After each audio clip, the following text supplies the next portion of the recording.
26 தேர்தல் தமிழ்நாட்டுக்கு உண்மையான விடியலை கொண்டு வரும்.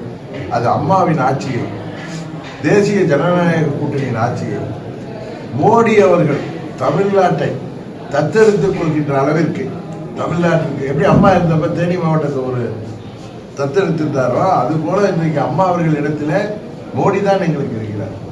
மோடி அவர்கள் தமிழ்நாட்டையே, அம்மா அவர்கள் இன்றைக்கு தமிழ்நாடே அவருக்கு வேண்டியதுனாலும் நம்ம தேனி மாவட்டம் என்பது அவர்களுக்கு ஒரு சிறப்பான ஈடுபாடோடு அம்மா அவர்களுக்கு இருந்தது தெரியும். அதுபோல தமிழ்நாட்டையே மோடி அவர்கள் தத்தெடுத்து தமிழ்நாட்டுக்கு தேவையான அனைத்தையும் பெற்று தந்து மீண்டும் தமிழ்நாடு இந்தியாவிலேயே முதல் மாநிலமாகுவதற்கு நாங்கள் அனைவரும் ஒத்துழைப்போம். அதற்காகத்தான் நாங்கள் தேசிய ஜனநாயக கூட்டணி ஆட்சி வரணும். நான் சொல்லிட்டேன், நான் பதவிக்கு வரணும், நான் தேர்தலே போட்டியிடுறேன்னு சொல்லிட்டேன். எனக்கு என்னை சேர்ந்தவர்கள், எனக்காக 8 ஆண்டுகள் என்னோடு போராடியவர்கள், பதவியை இழந்தவர்கள், என்னை சேர்ந்தவர்கள் சட்டமன்ற உறுப்பினராக வேண்டும் என்பதுதான் எனது ஆசை. அவர்களுக்கு வாய்ப்பு கிடைத்தால் அவர்களில் யாராவது 2-3 பேரை அமைச்சராக பார்க்க வேண்டும் என்ற ஆசை. ஏன்னா நான் அதிகாரத்தின் பக்கத்திலே, ஒரு அம்மா என்கிற பெரிய ஆளுமையின் பக்கத்திலே இருந்தவர். அதனால் இதெல்லாம் எனக்கு ஒரு பெரிய விஷயமாக பார்ப்பதில்லை. எங்கள் அம்மா மக்கள் முன்னேற்ற கழகம் தொடர்ந்து அம்மாவின் லட்சியங்களையும் கொள்கைகளையும் அடுத்த நூற்றாண்டுக்கு கொண்டு செல்கின்ற பணியை செய்வதில் தான் நான் இருக்கிறேன். அதிமுக ஆட்சி வெற்றி பெறப்போ பாத்தீங்கன்னா மக்கள் முன்னேற்ற, அதாவது அம்மா மக்கள் முன்னேற்ற கட்சிகளுக்கு ஜெயிக்கிறவங்களும் ஆட்சியில பங்கு கொள்வாங்க. விருப்பம். அப்போ அவர் தனிப்பெரும்பான்மையோட ஏற்பட்டு நாங்களே இருக்கோம்னு சொன்னா அதை போய் சண்டை போட முடியாது, கூடாது. இல்லை, நம்மளோட நோக்கம் அது இல்லை. திமுக வீழ்த்துறது என்னோட ஆசையை சொல்றேன். என்னுடைய முதல் குறிப்பில் என்னை சேர்ந்தவர்கள், எனக்காக உழைப்பவர்கள், என்னோடு எத்தனை அழுத்தங்களை தாண்டி இன்றைக்கு பயணித்துக் கொண்டிருப்பவர்கள், தகுதியானவர்களை நான் அவர்களை சட்டமன்றத்துக்கு அனுப்ப வேண்டும். வாய்ப்பு இருந்தால் அவர்களை அமைச்சராக்க வேண்டும் என்பதுதான் எனது ஆசை.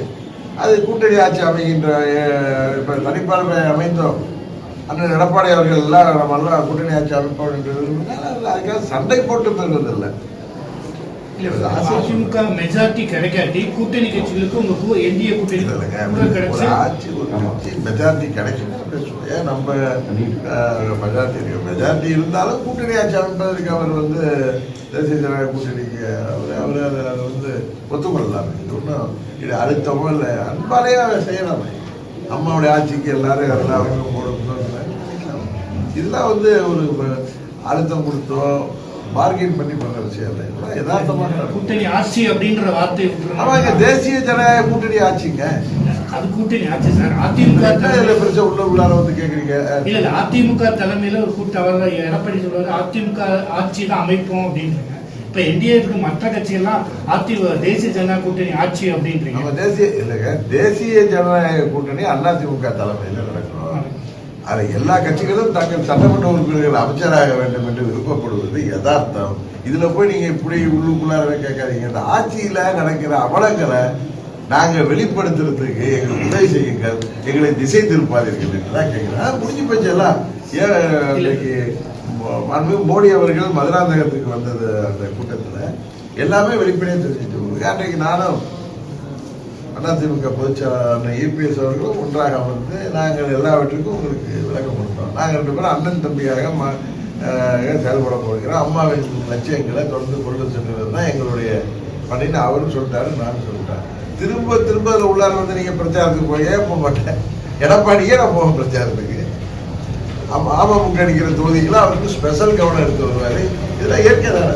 ஏன்னா இவர் தான் வேண்டாதவரா அவருக்கு, இல்லை இவர் வேண்டாதவரா, இல்லை அவர் வேண்டாதவரா, டாக்டர் வேண்டாதவரா, ஏதோ ஒரு சட்ட இன்னும் சொல்றேன். நான் அவர்கள் இருக்கிற தொகுதியில் அதீத கவனம் செலுத்துவேன், எந்த தொகுதியில் அவர் அதீத கவனம் செலுத்துவேன். நீங்க பார்க்க போறீங்க.